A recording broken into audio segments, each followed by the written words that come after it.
The afternoon was sunny and the air was very fresh. I walked in the Central Park with my friend. Everything was perfect until I touched my neck. My heart stopped because I felt only my skin. My favorite silver locket was not there anymore. This locket was a gift from my dear grandmother. It was the most important thing in my life.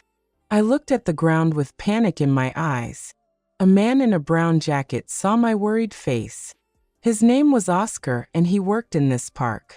He walked to me and asked if I was okay. I told him about my lost silver jewelry. My voice was shaking because I wanted to cry. Oscar told me to stay calm and take a breath. He had a very kind and professional manner. We looked at the path where I walked before. The golden leaves covered the ground like a carpet. It was very difficult to find a small silver item. I remembered sitting on a wooden bench near the lake. Oscar suggested we go back to that specific place. He moved some leaves with his brown leather shoes. I searched near the flowers and the big trees. The sun was going down and the light was changing. I felt very sad because the park was so large. My locket was very small and very delicate. Oscar said he found many things in the grass before. He told me a story about a lost wedding ring. His stories helped me to feel a little bit better, but I still looked at every stone on the path. The birds were singing, but I didn't hear them. I only wanted to see a flash of silver metal. We reached the lake, but the bench was empty. I looked under the seat and behind the legs. There was nothing but some old dry grass. Oscar checked the area near the water very carefully. He was very patient and did not want to stop. I thanked him for his help and his time. He said that helping people was his favorite part of work. We decided to visit the small park office together. I hope someone found my locket and brought it there. The walk to the office felt very long today. I thought about the photos inside my silver locket. There was a tiny picture of my mother and me. I could not replace those memories with money. Oscar walked next to me and kept looking down. He saw a shiny object near a large fountain. I ran to it, but it was only a silver coin. My disappointment was very deep at that moment. Oscar picked up the coin and put it in his pocket. "We will find it, Bella," he said with a smile. We passed the playground where children were playing. I checked the sand under the swings very quickly. Sometimes things fall out when people move fast. But the sand was clean and had no jewelry. The sky was turning a beautiful shade of pink. I felt the evening chill on my beige sweater. Oscar pointed to a small building with a green roof. That was the park's lost and found department. It was a cozy place with many wooden shelves. I saw many lost umbrellas and colorful hats there. There was a big book on the main desk. Oscar went behind the desk and opened the book. He started to read the notes from this morning. I waited with my hands together, praying for luck. He looked through the pages for the word necklace. "A woman brought some keys at 2 o'clock, he said. Then he mentioned a blue backpack and a toy car. My heart was beating fast as he turned the page. He reached the end of the list for today. There was no mention of a silver locket there. I felt a new wave of sadness in my chest. I sat on a small chair in the corner of the office. Oscar looked at me with a lot of empathy. He didn't want to give up on our search yet. He decided to check the glass cabinet in the back. Sometimes people put small items there for safety. He used a small key to open the glass door. I stood up and walked to him with curiosity. The room was silent, only the clock was ticking. I looked at the dark shelves with a lot of hope. Oscar moved some old boxes to see the back. I saw a pair of glasses and a gold earring. Then he looked at a very high wooden shelf. There was a small white cup on that shelf. He reached up with his long arm and took the cup. Inside the cup, there was something very bright.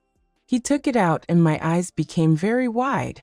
It was a silver chain, thin and very beautiful. My breath caught in my throat at that second. He held it in his hand so I could see it. But it was a simple necklace with a small star. It was not my grandmother's locket with the photos. I sighed and felt the heavy weight of sadness again. "This is not mine, Oscar," I said very quietly. He put the star necklace back into the white cup. "I am so sorry, Bella," he replied with sincerity. He looked at the floor and then at the window. A small boy was walking past the office door. He was holding the hand of his father very tightly. In his other hand, he had a small shiny object. Oscar saw the boy and ran to the door quickly. "Excuse me, young man," he called out with energy. The boy stopped and looked at Oscar with surprise. "What do you have in your hand?" Oscar asked gently. The boy opened his small fingers very slowly. There in his palm was my silver locket. I felt a shock of electricity through my whole body. I walked to the door and looked at the item. It was the exact locket with the small flower design. The boy's father said they found it near the lake. They were looking for the owner for 30 minutes. They were just about to bring it to the office. I felt so much joy that I started to laugh. The little boy gave the locket to my open hand. The metal was a bit cold, but it felt perfect. I thanked the boy and his father many times. Oscar was smiling as much as I was at that moment. It was a miracle that they walked past the office. I held the locket against my heart very tightly. The search was over and I had my memory back. I opened the locket to check the small photos inside. My mother's face was still there, smiling at me. The picture of me as a baby was also safe. No water or dirt damaged the precious paper inside. I felt a huge sense of relief in my soul. I looked at the boy and his father one more time. I took a small chocolate bar from my bag for the boy. He was very happy and said, "Thank you," very loudly. They continued their walk in the beautiful evening park. Oscar and I were left alone in the small office. The room felt warm and very friendly now. I looked at the silver chain to check the lock. The small ring was a bit open, so it fell off. Oscar offered to fix the metal ring for me. He had some small tools in his desk drawer. He used a pair of tiny pliers very carefully. I watched his hands, they were strong and steady. He closed the silver ring and checked it twice. "It is very strong now, Bella," he told me. I was so grateful for his kindness and his help. I put the locket back around my neck slowly. It felt right to have it against my beige sweater. Oscar told me that he was very happy for me. He said that some things are too important to lose. I agreed and told him about my grandmother's life.